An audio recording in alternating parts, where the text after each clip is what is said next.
Hey, good morning, guys. It's Mike Way coming from Gracious Care Recovery again. I wanted to take a second to talk to you guys this morning. A lot of times people are really wondering whether they are an addict or not. Well, there are some ways that you can look at your lifestyle and be able to determine exactly where you are in addiction. Okay, now John Bradshaw refers to addiction as, I love John Bradshaw, he's got great stuff, pathological relationship with a mood or mind altering experience that has life damaging consequences. Now, it doesn't say a substance, it says experience. So, this could refer to anything. Now, you guys are probably thinking, wow, you just broadened it to everybody. Now we're all addicts and we all need to come down.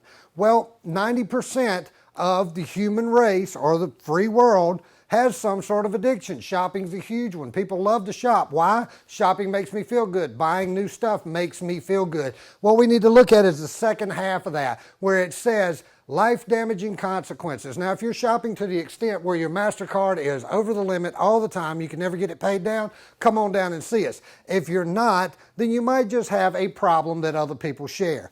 All right? We need to look at certain things. Now, one thing is this, spending more time or money than intended with the experience or the substance, if you will. How many times have you guys stopped and said, I'm going down and have a beer? 6 hours later, your wife's calling saying, where you been? What have you been doing? Supper's on the table. The kids are waiting for you to help finish the homework. What are you doing? You said you would never do this again. Now, another one is going to be continued use despite negative consequences. We just covered that briefly with the wife saying, you said you'd never do this again. How many people do you know that have multiple DUIs? Why didn't they just learn the first time? So we got to look at continued use despite negative consequences. Another big key is going to be tolerance. How many of you guys experienced a high tolerance for substances when you were growing up or even now? You're going to the party and you can already drink more than everybody else and they go, wow, Joe can really handle his liquor. And it's not because of practice. You haven't been drinking that long. What it is something that we refer to as genetic predisposition, meaning it could be in your genes already. I, for instance, came from an alcoholic father, what they refer to as a type A alcoholic, okay? So I had a very high percentage of becoming alcoholic once I picked up the substance.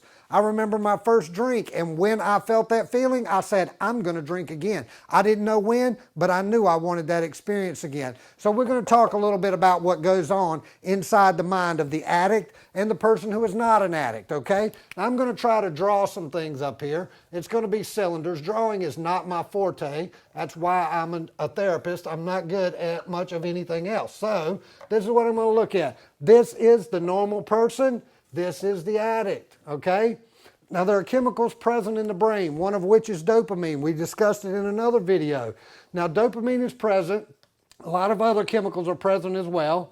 And what happens is when we put a substance into our body, it elevates the level of dopamine present. Now, statistics say it can elevate it up to 100%, the presence of alcohol. And this is the abbreviation for alcohol. Okay, so if it can elevate it up to 100%, that means it can double what's present. Okay, so let's say this is a normal person and they're functioning at 80%. 80% of what? 80% of the dopamine. Dopamine makes them feel calm, secure, comfort. Dopamine and serotonin is another chemical present that people are often familiar with. These things together, they make you feel comfortable and make you experience pleasure. Now, if you're functioning at 80% all the time, you're walking around, you're feeling pretty good. Now, for the addict, if they've got a lower level, which there's a good chance they do, let's say they're at about 40%, okay? Now, if this is heightened by the presence of this, and I have a drink, let's say one drink, okay? I have a drink. If I'm a normal person, my level goes from 80 to 160, okay? If I'm an addict, it goes from 40 to 80. Now here I am, I'm just starting to feel the way this guy feels when he's walking around all the time. Does this make sense? So what we found is this. When I put this in my body, it balances out what's going on in my mind, okay? Now let's say these people have another drink each, okay? One more drink. This person's at 160. Let's say that takes them to 320% of the dopamine level, right? If this person's at 80, that would run them to 160. And again, these are just numbers that I'm making up. They really don't have any relevance. It's just to make a point, okay? Now, once you get an elevated level of dopamine, something starts to happen that they refer to as psychotic behavior. How many of you ladies out there have been dancing on the table with the rose in your mouth at the bar and everybody's looking around and you don't even know why you're doing something like that? Well, good chance you're not an alcoholic, or you're an alcoholic who's had plenty of booze that day, and you're experiencing psychotic behavior. It's natural. It's what happens when the chemical levels get too high. Now, this is just something I wanted to go over briefly to help you guys kind of get a grasp of where you are in life and whether you may need to seek a professional help.